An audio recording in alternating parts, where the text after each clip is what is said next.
And then President Trump is reportedly weighing whether he will get involved in the already contentious New York City mayoral race. The New York Times reports the president, a former New Yorker, has been discussing if he should intervene in the race in an attempt to stop Democratic nominee Zohran Mamdani from winning in November. That according to 8 people briefed on the discussions.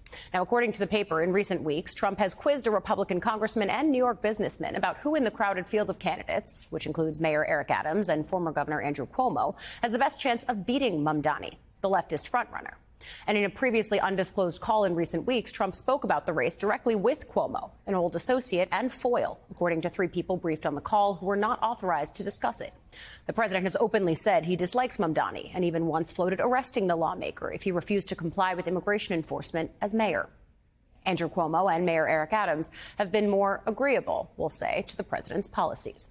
Joining us now, New York Times bestselling author and award-winning podcast host Sami Sage. So, Sami, this New York race doesn't need any more tension in it, but in comes Trump, the consummate New Yorker. Not shocking that he's quizzing people about it. That's sort of par for the course with him. Any political topic is up for discussion.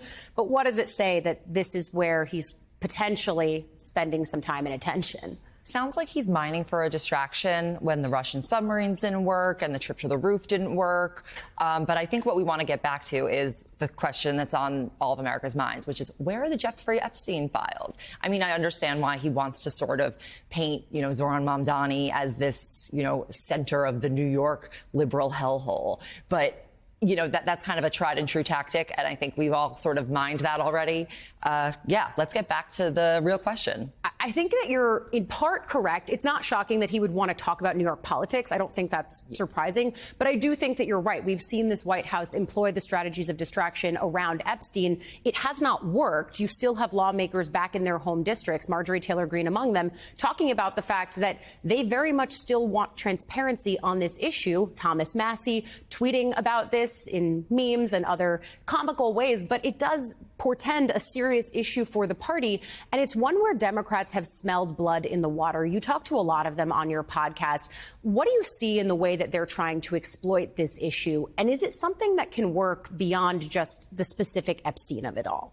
I mean, I think the best bet they have is expanding it out past Epstein. It's not just about him, but about this class of people who was able to operate with complete impunity for some of the most heinous crimes that the victims still are experiencing the repercussions of. And I think that what is really so important to people about this, yes, that there's the conspiracy of it all, but I think there is this kernel of truth in it, that people sense that there are so many people of influence, of power, of money, who are still making really important decisions for our country, one of whom is the president of the United States, who had very close and questionable associations with him.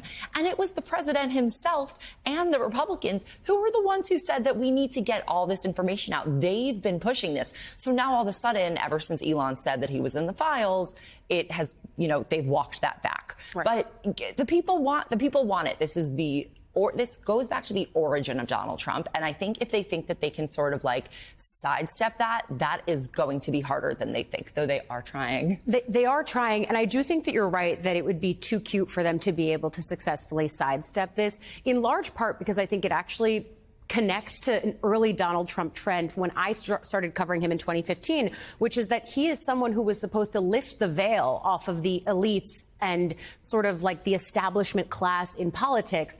And now it very much appears to his supporters that, look, he's the president. He's very much a part of that. Right. I mean, that was always a scam. Whether or not he was truly part of the Democratic elite as we think about it. No, he wasn't. But that doesn't mean he didn't want to be.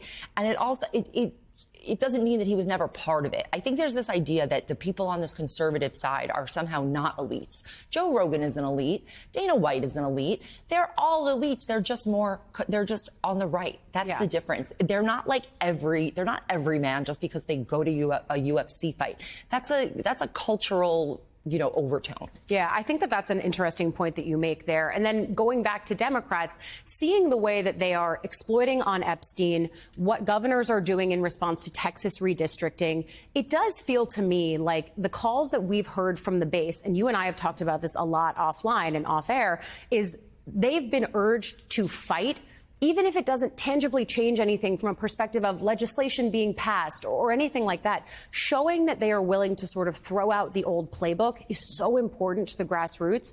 And now we're finally seeing it.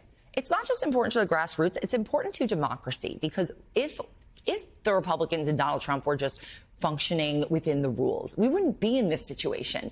We're here because they bent the rules. And I think what's happening with this redistricting is that being the opposition is a muscle. It is not the same as, like, you know, a quick resist moment or a quick march. Yeah. It is a potentially generationally long fight. And I think that they need to get used to stepping outside the bounds of what might seem respectable. Because the American people, frankly, I think just don't care. Like, they don't know the difference in the rules. All they hear is that Republicans are trying to redistrict, you know, out these 5 seats.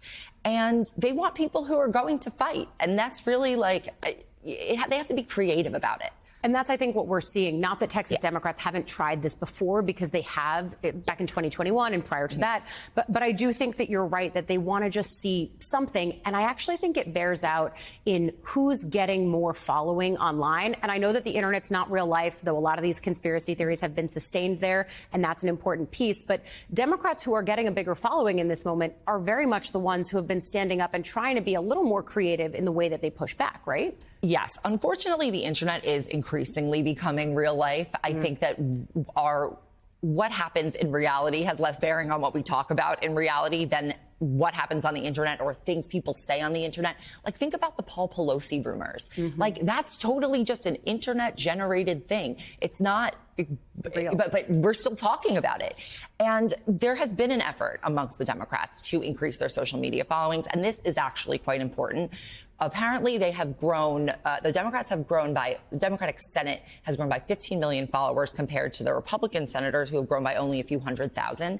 However, 10 of those 15 million followers are all for Bernie, Elizabeth Warren, and Cory Booker. So there is a kernel, which is helpful, because when, you know, you want to grow your messaging, you want to start with 15 million people seeing it rather than 1 million people seeing it. Of course. But at the same time, I think that what they're still getting used to is this idea that, like, if we go sort of out of, people pay attention when there's something surprising or something shocking or something salient. And I think they need to learn how to dial up the salience so that they can actually use that following. Yeah, and to connect it more to people's everyday lives, not in just the sense of, oh, I'm picking up on a viral trend. I'm using a viral trend to tell you about a major policy item that maybe you wouldn't have otherwise paid attention to. I do think it's interesting, increasingly, the ways that what happens online overlaps in real life. There is very much a two-way street there. You and I travel it often. Sami Sage, always love having you. Thank you.